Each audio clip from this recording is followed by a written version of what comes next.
Ele era apenas uma lenda, até deixar de ser. Toda cidade tem suas histórias, seus fantasmas, que assombram os cantos de conversas e os limites de reuniões noturnas, nos bairros tranquilos e interconectados de nossa cidade. Sua história começou não com um grito, mas com um sussurro. Eles o chamavam de Homem-Sombra. A história era simples, quase infantil no início, um bicho-papão para uma era moderna. As pessoas diziam que ele era uma figura feita de pura escuridão, visível apenas na periferia da sua visão. Ele ficava em portas, no fim de corredores longos, do lado de fora de uma janela, uma silhueta mais escura que a noite que o cercava. Ele nunca falava, ele nunca se movia, ele apenas observava.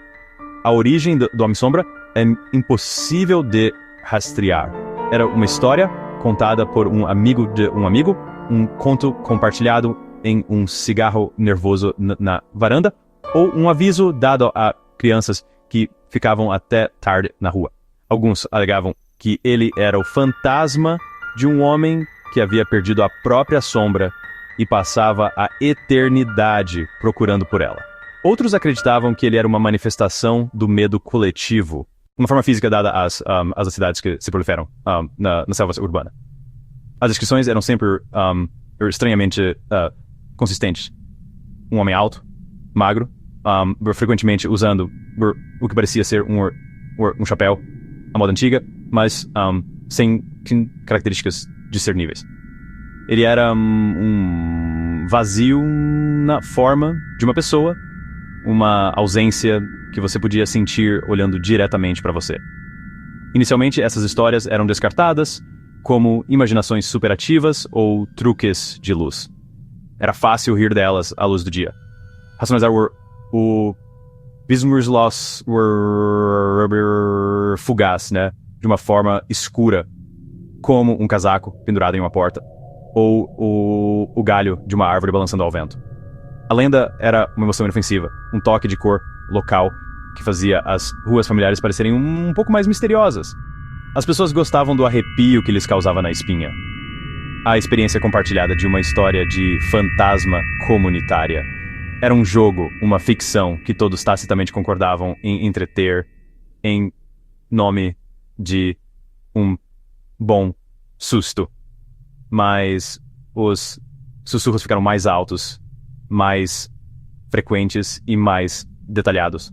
As histórias começaram a assumir um tom mais sinistro.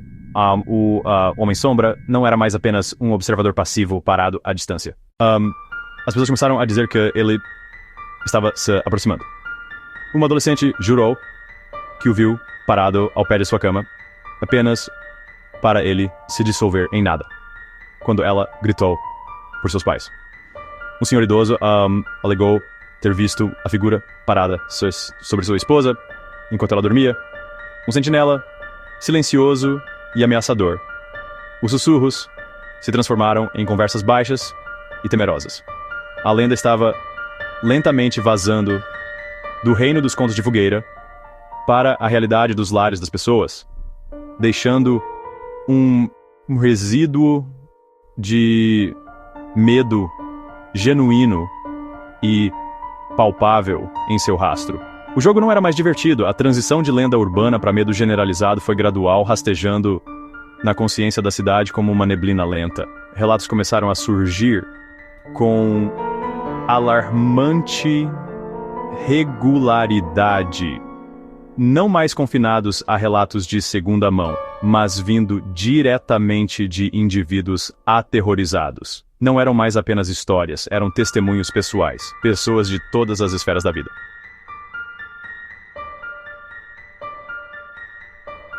Estudantes, trabalhadores de escritório aposentados. Uma jovem, Ana, ligou para um programa de rádio noturno, sua voz tremendo enquanto descrevia ter visto uma figura alta e escura parada no ponto de ônibus todas as noites. Ela disse que ele nunca pegava um ônibus, ele apenas ficava lá, imóvel, uma mancha de puro preto contra as luzes da cidade. Foi irrevogavelmente estilhaçada na fria e úmida noite de 12 de outubro. Era uma terça-feira. Em uma rua tranquila e arborizada nos subúrbios, a família Silva estava se preparando para a noite. Os pais assistiam televisão. Seus 2 filhos pequenos estavam supostamente dormindo em seus quartos. A tranquilidade foi quebrada por um som que se tornaria o epicentro do pesadelo da cidade. O grito de uma criança. Agudo e cheio de um terror tão profundo que parecia rasgar o próprio tecido da noite. Não era o choro de uma criança que teve um pesadelo. Era o som de uma criança que havia visto um monstro. Os pais, Sr. e Sra. Silva, correram para o quarto da filha. Encontraram a janela escancarada, a brisa fria de outono balançando as cortinas. Sofia, 7 anos, encolhida no canto, soluçando incontrolavelmente, apontando um dedo trêmulo para a janela aberta. Através das lágrimas, repetia: "O Homem-Sombra estava aqui. Ele levou meu cofrinho." A princípio, os pais tentaram consolá-la, supondo que fosse apenas um pesadelo vívido causado pelas histórias locais. Verificaram a casa em busca de intrusos, não encontraram nada e tentaram acalmá-la. As tentativas foram interrompidas quando notaram algo que lhes gelou o sangue. No peitoril da janela, uma única pegada enlameada. Grande, distinta. Não pertencia à família. Ao lado, um pequeno caco de porcelana do cofrinho quebrado brilhava sob o luar. A lenda havia cruzado um limite, havia entrado em uma casa, havia interagido com o mundo físico, havia deixado evidências. Quando os 2 primeiros policiais, os oficiais Mendes e Rocha, chegaram à residência do Silva, foram recebidos por uma cena de caos controlado e medo palpável. A família estava reunida na sala de estar, enquanto Sofia continuava a soluçar baixinho, recusando-se a sair dos braços da mãe. Os oficiais, ambos veteranos experientes do lado mais sombrio da cidade, abordaram a situação com ceticismo profissional. Eles haviam lidado com inúmeras invasões, mas nenhuma jamais havia sido atribuída a uma entidade sobrenatural. Não eram mais apenas histórias, eram testemunhos pessoais. Elas descreviam uma sensação avassaladora de pavor, um medo frio e primal que as paralisava completamente. Era como se a própria presença da Homem-Sombra drenasse o calor e a segurança do mundo. As pessoas se sentiam observadas mesmo quando estavam dentro de suas casas trancadas. Elas falavam de uma sensação de estarem expostas, vulneráveis, como se a própria escuridão tivesse olhos. A notícia da invasão na casa do Silva se espalhou pela cidade como um incêndio. O que antes era uma lenda sussurrada, agora era manchete em noticiários locais e na primeira página do jornal da cidade. A confirmação oficial de que a polícia investigava um crime ligado ao Homem-Sombra deu legitimidade aterrorizante ao mito. A história não era mais sobre o que as pessoas achavam que viam. Era sobre o que realmente havia acontecido. O medo escalou de um zumbido baixo para um rugido de histeria. O Homem-Sombra era real e invadia casas e mirava crianças. A reação da comunidade foi imediata e extrema. Uma onda de compras em pânico varreu as lojas de ferragens. Novas fechaduras, grades de janela, luzes com sensor de movimento, câmeras de segurança. As ruas tornaram-se desertas após o pôr do sol. Pais não deixavam os filhos brincar, nem nos quintais. Um toque de recolher autoimposto tomou conta da cidade. Grupos de vigilância de bairro surgiram da noite para o dia. Moradores patrulhavam ruas com lanternas, cheios de paranoia. Espiavam índices em cada sombra, vendo ameaça em tudo. A polícia trabalhava incansavelmente, juntando as poucas evidências que tinham. Os detetives que lideravam o caso, embora publicamente estoicos, estavam